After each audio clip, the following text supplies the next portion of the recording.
오늘은 요한복음 5장 1절로 9절의 말씀을 통해서 베데스다에 찾아오신 예수 그리스도라는 제목으로 하나님 말씀 함께 나눕니다. 지난 시간에 1절로 4절의 말씀을 강론하였고요. 오늘 5절로부터 9절의 말씀을 함께 나눕니다. 우리 제목을 다 함께 시작. 베데스다에 찾아오신 예수 그리스도. 아멘. 여러분 인생에 예수님이 찾아오셨습니다. 그분은 하나님의 아들이십니다.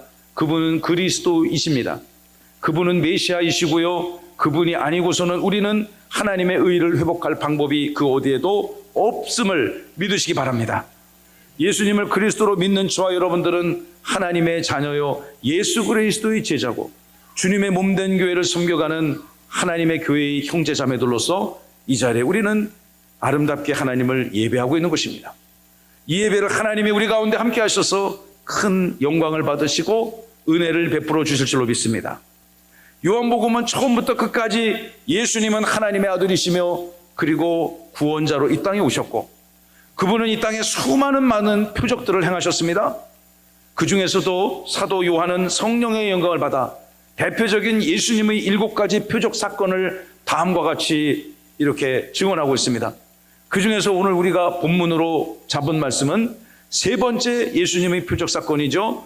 베데스다 연못가에서 무려 38년 동안 오랜 지병을 앓고 있는 병자를 찾아오셔서 그의 그를 통해서 영광을 받으시고 그 사건을 통해서 표적 사건을 통해서 예수님이 그리스도라는 것을 믿게 하며 믿는 자들에게 영원한 생명, 이터널 라이프를 주실 것임을 믿으시기 바랍니다. 이 슬라이드에 보시면 여러분이 잘 아시는 오병이어의 사건도 또 베다니에서 죽은 나사로를 살리신 사건도 또 가나의 혼인잔치에서 물을 포도주로 바꾸신 그런 사건도 그 모든 사건을 통해서 예수님은 그리스도, 예수님은 구원자로 증거되심을 믿으시기 바랍니다. 지난 주간에 우리 이런 말씀을 나눴죠. 예수님이 명절을 맞아서 유대인의 중요 명절을 맞아서 예루살렘 성을 방문하시게 되었고 예루살렘 성전 옆에 양문이라는 문이 있었습니다. 우리 동대문, 남대문 이런 문이 있었는데 양들이 출입하는 문이었습니다. 성전 제사에 제물로 바쳐질 양들이 주로 출입하던 그 양문 곁에 조그만 연못이 하나 있었습니다. 그 연못의 이름이 무엇입니까? 다 같이 시작. 베데스다라는 연못이 있었습니다. 이 베데스다의 그 히브리 원어적 의미를 지난주에 잠시 살펴보았죠. 두 가지 의미가 합성된 것입니다. 베이트, 집이란 뜻입니다. 집. 그리고 헤세드, 하나님의 은혜, 사랑, 긍휼. 특별히 여러분이 가지고 계신 개역개정판에서는요, 구약 성경에서 하나님의 헤세드라는 단어가 나올 때 이것을 하나님의 인애, faithfulness, 영어 성경에서는 주로 이렇게 번역이 되어 있습니다.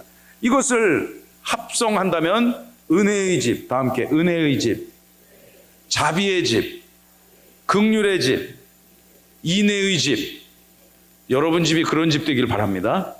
우리 세종명성교회가 그런 신앙 공동체, 주님이 기뻐하시는 교회가 되시기를 간절히 소망합니다.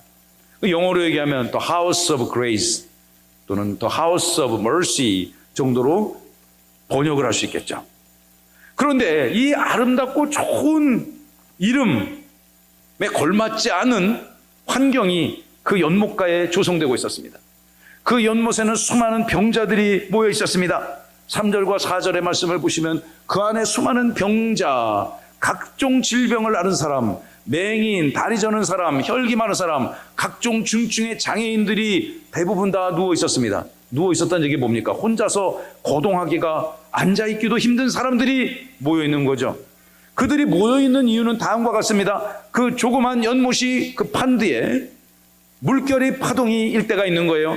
천사가 언제 내려올지 모릅니다. 얼마만큼 자주 내려올지 모릅니다. 아무도 그때를 알 수 없습니다. 좌우지간 내려와서 그 못을 탁 터치하는 순간에 물에 미동이 생길 것이고 그것을 발견하는 자가 가장 먼저 들어가는 사람이 어떤 병에 걸렸든지 낫게 될 것이다. 여러분, 이런 잘못된 신앙, 미신적 관념, 그리고 제가 지난주에 말씀드렸죠. 제가 군대에서 제일 싫어했던 게 뭐라고 그랬죠? 선착순. 나 그거 너무너무 지금도 싫어해요. 지금 저보고 뭐 선착순 하라는 사람은 아무도 없겠지만 여러분, 이 은혜의 집, 하나님의 헤세드가 넘쳐나는 이 공간에 선착순 구원주의, 그 행위주의 구원관이 작동하고 있는 거예요. 그 시스템이 작동하니까 사람들은 다 거기에 영향을 받는 거죠. 언제 천사가 올지 모릅니다. 설령 거기에 들어갔다가 나와가지고 치유가 됐는지 안 됐는지 검증된 인생도 없지만 이 불쌍하고 연약한 인생들이 그곳에 잔뜩 모여 있는 곳입니다. 이곳에 이제 주님이 그 현장을 찾아가셨습니다. 주님이 저와 여러분의 삶의 현장을 찾아오셔서 여러분 꽁꽁 닫힌 마음의 빗장을 여시고, 아, 주님이 나의 그리스도구나, 주님이 나를 구원하셨구나, 은혜 주셨을 줄로 믿습니다. 우리 모두가 다 그런 영적인 과정을 통해서 하나님의 자녀로 회복된 것입니다. 우리 먼저 5절의 말씀을 통해서 예수님이 그 현장을 찾아오셨습니다. 찾아오셔서 어느 특별한 사람의 관심을 가지셨습니다. 왜 그를 찾아오셨을까요? 저는 이 말씀을 수도 없이 읽고 묵상하면서 왜 하필 그를 찾아오셨을까 고민해 봤습니다. 여러분, 저는 그것이 하나님의 절대적인 주권이라고 여러분에게 말씀드리고 싶습니다. 여러분을 구원하여 주신 것도요, 여러분이 내가 이제 믿어야지 그래서 믿어진 것이 아닙니다. 여러분의 인생과 영혼을 찾아오신 그 예수 그리스도께서 여러분을 하나님의 자녀로 회복시키신 당신만의 강력한 주권, 유일한 주권을 행사하셨음을 믿으시기 바랍니다. 여러분, 이것이 건강한 신앙이고 또 하나님의 말씀입니다. 5절 다 함께 시작. 거기 38해 된 병자가 있더라. 그 베데스다, 은혜가 없는 그 베데스다, 이름만 베데스다인 그곳에 주님이 찾아가셨습니다. 찾아가셨더니 수많은 각종 질병을 앓는 자들이 있었는데 주님은 그 많은 인생 중에서 38년 동안 지병을 앓고 중증의 장애를 갖고 있는 한 형제를 찾아가셨습니다. 38년 동안. 제가 지난 주일에 38년의 영적 의미를 함께 나누었는데요, 이스라엘 백성들은 38년 하면 딱 떠오르는 게 있단 말이에요. 그 옛날 유대 광야 시절에, 출애굽 시절에 하나님의 말씀에 불순종하였더니 가나안 땅 눈앞에 걸어서 순종하며 가는 길이라면 10하루면 갈 수 있는 그 길을 그들은 38년 동안 광야에서 유랑하는 시간을 보냈단 말이죠. 이 38년의 숫자를 성경을 읽는 독자들에게 그 사건을 하나님의 이 성경의 기록자들은 리마인드 시켜주기를 원하고 있는 것 같아요. 여러분, 그가 처음부터 병자일 날 때부터 선천적 장애인은 아니었을 가능성이 큽니다. 그건 어떻게 아느냐? 이 사람이 계속 그 뒤에 문장 등장하는데 그 문장을 잘 말씀들을 읽어보면 이 사람이 그러니까 나이가 훨씬 38년보다 더 됐다는 것을 알 수가 있습니다. 아무튼 이 사람은 그 오랜 동안 병을 앓아왔습니다. 38년 동안 병을 앓았으니 가산도 다 탕진했을 것이고 온전한 삶이 영위되지 않았을 것입니다. 그런 그에게 주님이 찾아오셨습니다. 저와 여러분도 영적인 38년 된 병자였던 인생이었을 수도 있습니다. 그러나 하나님이 찾아오셔서 예수님을 구원자 그리스도로 믿게 하는 믿음을 주신 것이죠. 왜 하필 그 사람인지, 왜 하필 38년 된 병자인지 우리 그것을 설명할 방법이 없습니다. 그 어떤 사람도, 그 위대한 신학자도 지혜자도 왜 이 사람입니까? 라는 질문에 그 누구도 이렇기 때문에 이 사람입니다, 답변할 사람은 없습니다. 이 사람을 찾아간 것은 주님의 고유한 주권이고 영역이었다고 저는 설명드릴 수 있을 것 같습니다. 하나님의 그저 선하시고 신실하시고 미쁘신 그 사랑하심이 베데스다 연못가의 그 처절한 인생 앞에 찾아간 겁니다. 그 38년 된 병자뿐만 아니라 수많은 인생들이 정말 죽을 수 없어서 살아가는 인생이었을 수도 있습니다.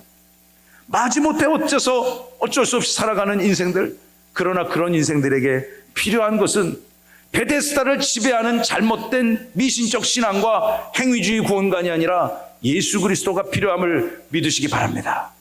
우리 그 은혜 사모하며 우리 이 자리에 함께 예배하고 있는 것입니다. 사도 바울은요, 에베소서 1장 4절과 5절에서 우리가 믿는 기독교 신앙의 구원이 어떻게 이루어지는가, 저와 여러분이 어떤 과정과 절차 메커니즘을 통해서, 영적인 메커니즘을 통해서 이 자리에 함께 예배하고 있는가를 다음과 같이 증언하고 있습니다. 곧 창세전에 하나님이 이 온 우주 만물을 창조하시기 그 전 시대에 우리를 구원자 예수 그리스도 안에서 우리를 뭐 하셨어요? 찜하셨어요. 택하셨어요. 여러분을 찜하셨어요. 너는 내 거, 너는 나의 자녀, 택하셨습니다. 그것으로 하여금 우리는 주님의 사랑 안에서 그분의 거룩하시고 흠이 없는 은혜 경륜 안에 회복된 하나님의 백성, 천국의 백성의 의로움을, 인치심을 받게 된 것입니다.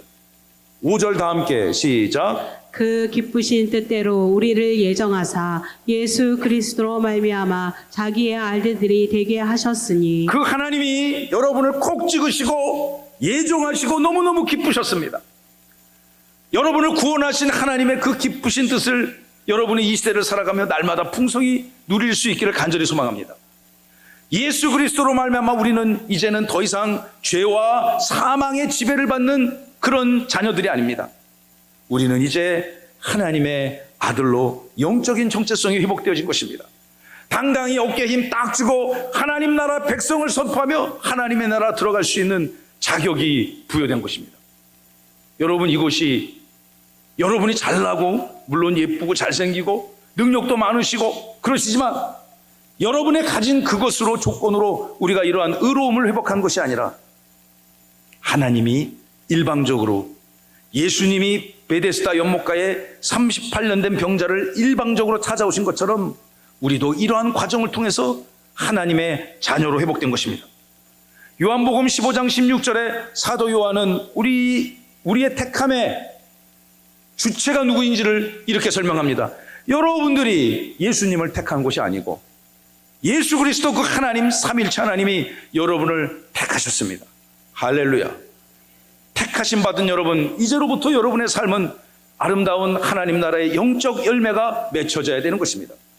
또 여러분이 여러분을 구원하신 그 예수 그리스도 이름으로 여러분의 모든 연약함을 내어 맡기시며 하나님 앞에 풍성한 은혜를 구하시기를 간절히 소망합니다. 여러분, 절대 잊지 마십시오. 하나님의 절대적인 주권이 저와 여러분의 인생 가운데 작동하신 것입니다. 하나님의 절대적 주권을 우리는 어떻게 설명할 수 있겠습니까? 우리 함께 귀한 문장을 함께 읽어봅니다. 시작. 하나님께서 오늘날 이 시대에 나를 주목하시고 선택하셨습니다.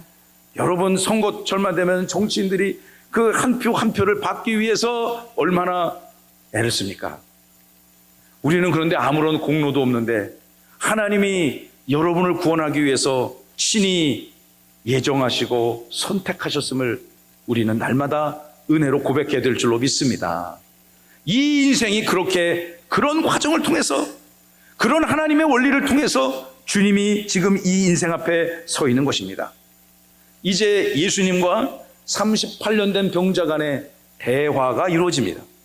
그날의 현장으로 우리 오늘 지금 여기 있지만 2000년 전 예수님이 베데스다 현장에서 사역하셨던 그 역사적이고 우주적인 현장으로 함께 떠나시기를 저는 간절히 소망합니다. 여러분, 6절에 보십시오. 예수님이 물어보십니다. 예수님이 먼저 그 인생을 지켜보시고요, 그 인생의 모든 연약함을 통찰하시고 꿰뚫어 보시고 다음과 같이 물어보십니다. 내가 낫고자 하느냐? 6절 다 함께 시작. 예수께서 그 누운 것을 보시고 병이 벌써 오랜 줄 아시고 이르시되 내가 낫고자 하느냐? 그 수많은 병자 가운데 그 특별한 인생 앞에 주님이 서셔서 그의 인생을 꿰뚫어 보시기 시작했습니다. 이미 그의 병이 오래돼서 병색이 완연한 것들을 그 예수님은 다 알고 계셨습니다. 그리고 그에게 질문하는 겁니다. 내가 낫고자 하느냐? 여러분이 갖고 있는 크고 작은 인생의 이슈들이 있을 것입니다. 건강의 문제로 고통받을 수 있습니다. 살아가는 동안에 크고 작은 고통스러운 순간들이 있을 수 있습니다. 때로는 그것이 관계가 파괴돼서 이루어진 고통일 수도 있고요. 또 세상 살아가며 여러분 물질의 연약함으로 어려울 수도 있고, 자녀의 문제로, 배우자의 일로, 여러 가지 문제들로 고통스러워할 수 있습니다. 주님이 찾아오셔서 내가 낫고자 하느냐? 이렇게 물어보시면 여러분 어찌 대답하셔야 되겠습니까? 뭐라고 대답하시겠습니까? 어려워요? 아멘. 다 함께 시작. 아멘 할 때 하나님은 영광 받으실 줄로 믿습니다. 여러분, 이것이 무엇을 의미하는 것입니까? 내가 하나님의 능력에 의지하겠다는 것입니다. 이제까지 38년 동안 수도 없이 많은 시간과 물질을 쏟아붓지만 나는 치유될 수 없었습니다. 그런 주님 앞에 내가 낫기를 원하느냐? 그리고 여러분, 질문이 심플하잖아요. 질문이 복잡하지 않잖아요. 질문이 무슨 논문을 써야지, 책을 한 권을 통독을 해야지 답할 수 있는 것이 아닙니다. 그저 주님, 저는 낫고 싶습니다. 저를 고쳐주십시오. 이러면 되는 것입니다. 사랑하는 성도 여러분, 우리는 이 땅 살아가면서요, 우리가 할 수 없다는 것을 인정하는 것이 너무너무 중요한 것 같아요. 가장 먼저 우리가 할 수 없는 것은 무엇입니까? 인간은 그 어떤 누구도 자기 스스로를 또는 자기가 가장 사랑하는 그 한 사람의 영혼을 구원할 재간이 없는 것입니다. 저와 여러분이 천국 백성 되는 것은 오직 예수 그리스도의 능력을 힘입어 우리는 구원받을 수 있는 것입니다. 기도 여러분 하십니까? 1번 한다, 2번 안 한다. 시작. 막 섞이는 것 같은 컨퓨전이 됐어요. 하시겠죠. 여러분 인생 사시면서 정성껏 기도하십시오. 여러분이 하나님과 통신을 하시는 순간이에요. 한국에 우리 지금 제네바 출장 갔다가 돌아오시는 박정수 장로님이 통신공학 박사님인데, 한국에 제가 늘 그래요. 우리 장로님 한국이 통신 강국되는데 크게 기여했다고. 그렇게 얘기하면은 난 한 게 아무것도 없어요.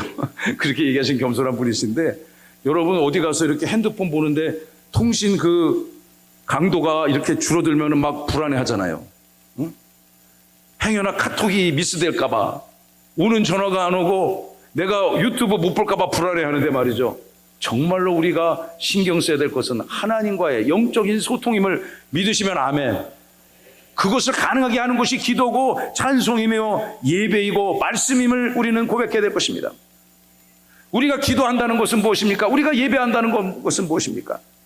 나의 능력을, 나의 갖고 있는 재능과 나의 장점들을 내려놓고 나의 것들의 한계가 있음을 인정하고 하나님 앞에 나의 인생을 맡기겠노라고 고백하는 것 아니겠습니까? 지난 주간에 저희는요, 1년에 2번 명절이 있을 때마다 집중적으로 기도하는 시간을 갖습니다. 오전 9시 30분, 저녁 9시 2차례 걸쳐서 기도합니다. 물론 여러분들 다 직장생활 대부분 하시고 하니까 많은 분들이 나오시지 않지만, 그래도 나오시는 분들은 열심히 잘 나오십니다. 그때 모여서 우리가 기도하는 것이 무엇입니까? 이번 추석 명절 때 우리 주 안에서 사랑하는 세종명성교회 성도들이 우상 앞에 절하지 않게 해주시고, 또 하나님을 예배하는 믿음의 가문을 이룰 수 있게 도와주시고, 아직도 여전히 복음의 은혜를 누리지 못하는 인생들에게 구원의 은혜를 강물과 같이 흘러주시옵소서. 아멘 하셔야죠. 이런 기도를 매일 한다는 것입니다. 아침에는 마가복음을 한 장 읽고 제가 강독을 합니다.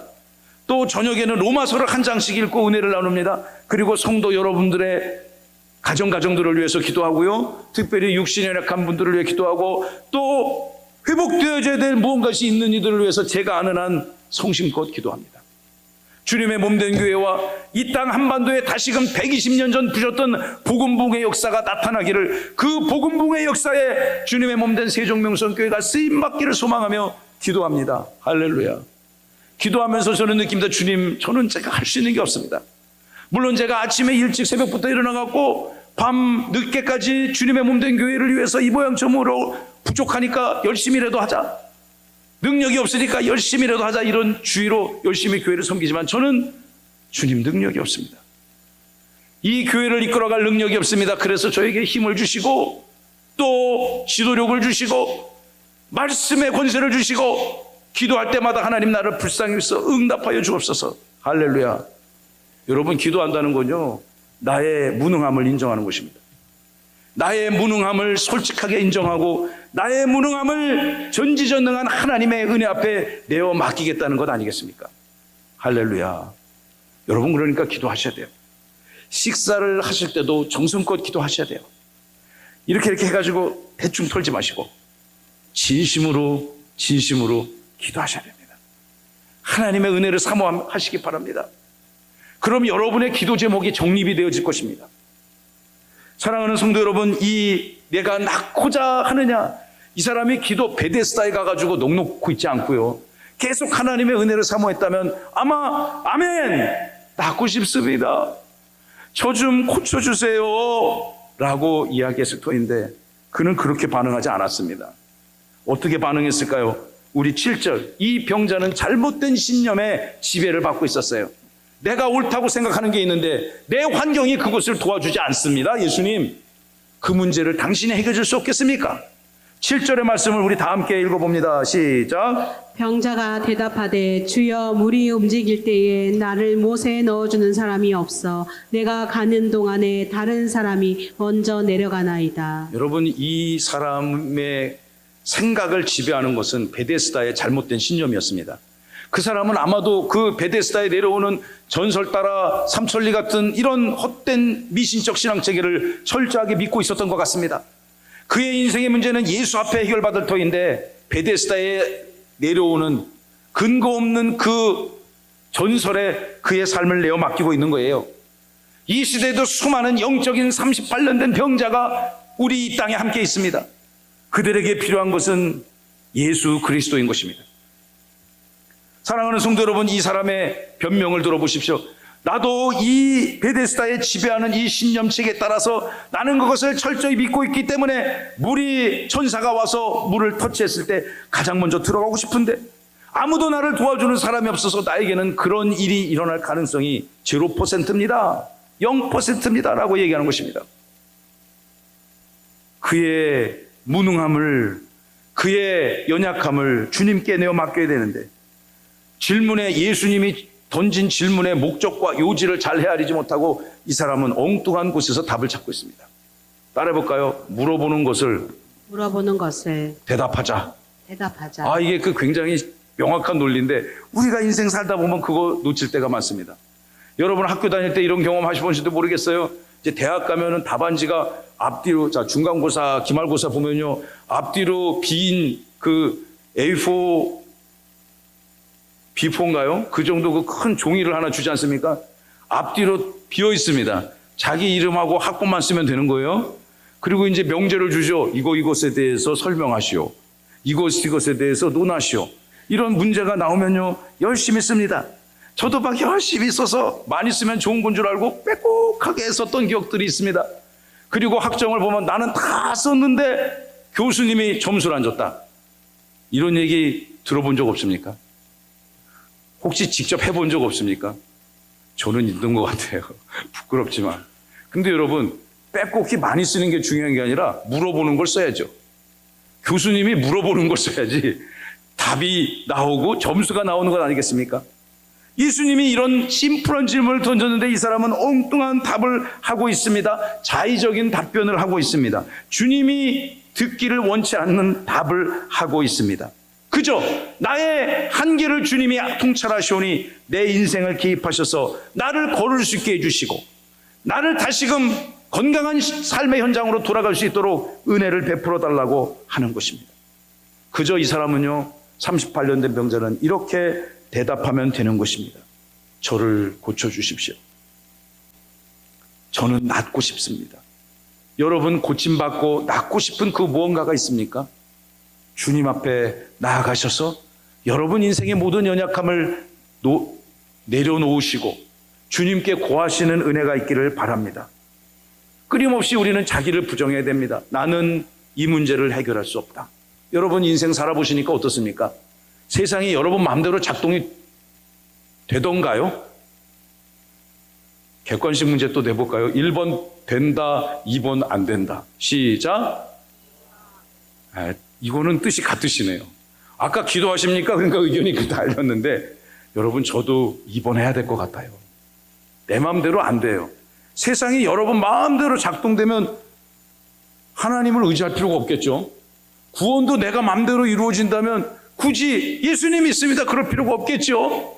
그러나 인생은 그런 인생이 없습니다. 그런 인생이 있지도 않겠지만 만약에 있다면 그 사람이 그냥 하나님 하면 되죠. 그럼 즉시로 이단이 될 것입니다. 사랑하는 성도 여러분, 우리는 주님 앞에 여러분의 연약함을, 여러분의 인생을 찾아오시고 여러분을 만나시기를 원하시는 그 주님 앞에 꽁꽁 닫았던 그 열쇠를 해제시키시고 보안을 해제시키시고 주님의 영을 맞아들이시기를 바랍니다. 마지막 네 번째, 우리 8절의 말씀을 통해서 이제 창조주 되시는 구원의 주권자 예수 그리스도가 이 연약하고 미련한 인생을 향하여 강력한 메시지를 선포하십니다. 일어나 내 자리를 들고 걸어가라는 것입니다. 사랑하는 성도 여러분, 우리 8절의 말씀을 읽어볼까요? 8절 시작. 예수께서 이르시되 일어나 내 자리를 들고 걸어가라 하시니, 일어나 내 자리를 들고 걸어가라. Get up! Pick up your mat and walk. 물론 예수님이 영어로 얘기하진 않으셨겠죠. 제가 이제 NIV나 ESV 성경을 보니까 이렇게 기록되어져서 함께 나누고 싶었어요. 여러분, 이 메시지가 뭐냐? 명확합니다. 예수님의 메시지는. 복잡하게 설명하자. 됐고 알았어, 네 얘기 무슨 얘기인지 알았으니까 됐고, 이제는 그거 딱 끊어버리고 일어나. 그리고 너 자리를 툴툴 털고 너의 다리에 힘이 생길 것이고 너의 뼈가, 인대가 작동할 것이고 이제 너의 가정으로, 예배의 자리로 돌아가. 할렐루야. 이것이 창조주의 명령입니다. 한번 일어나 볼래? 이렇게 발목 한번 이렇게 돌려봐. 힘이 생기지 않을까? 이렇게 한번 오므렸다 폈다 한번 해봐. 날 좀 믿어보면 안 되겠니? 주님이 그렇게 얘기하지 않으시고요. 그냥 됐고 일어나, 그리고 걸어라. 너의 삶의 현장으로 돌아가. 이렇게 말씀하셨습니다. 여러분, 옛날부터 예수님 잘 믿으셨습니까? 옛날부터 예수님이 그리스도라는 것을 믿으셨습니까? 여러분은 거룩하고 경건하셔서 그러셨을 것 같아.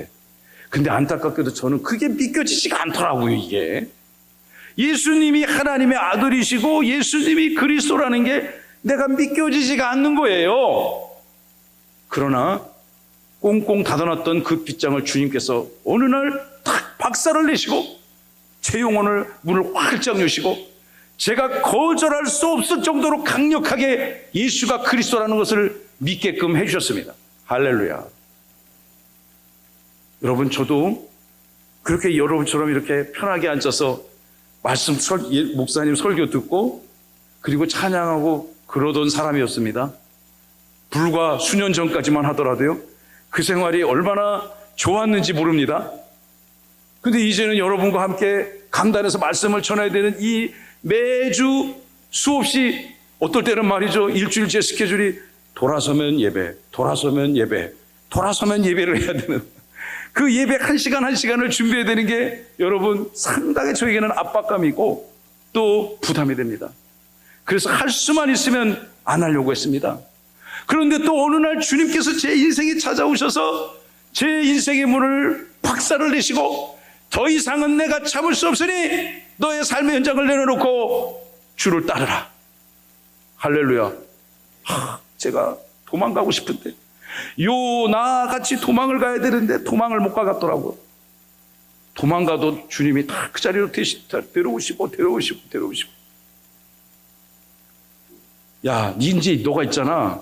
네가 갖고 있던 사회생활을 포기하고 목회를 하잖아. 주님의 몸된 교회를 섬기잖아. 그러면 첫째는 이게 좋을 것이고, 둘째는 이게 좋을 것이고, 셋째는 이게 좋을 것이고, 이렇게 설명하지 않으시더라고, 제게. 이제는 더 이상 못 참겠으니 이제는 일어나 주의 길을 걸어라. 할렐루야. 여러분, 제 인생에 그런 것들이 막 물밀듯 찾아왔을 때 제가 꽁꽁 숨겨놨던 제만의 그것들을 해제할 수밖에 없었습니다. 아마도 38년 된 병자에게 주셨던 주님의 이 절대적 정언 명령이 그러지 않았을까 싶어요. 예수님이 그에게 말씀하셨습니다. 그분은 창조주십니다. 요한복음 1장의 서문이 증언하기를 태초에 말씀이 계셨다. 이 말씀은 곧 하나님과 함께 계셨으니 이 말씀은 곧 진리 정수이시며 하나님의 한 분이시고 예수 그리스도시다.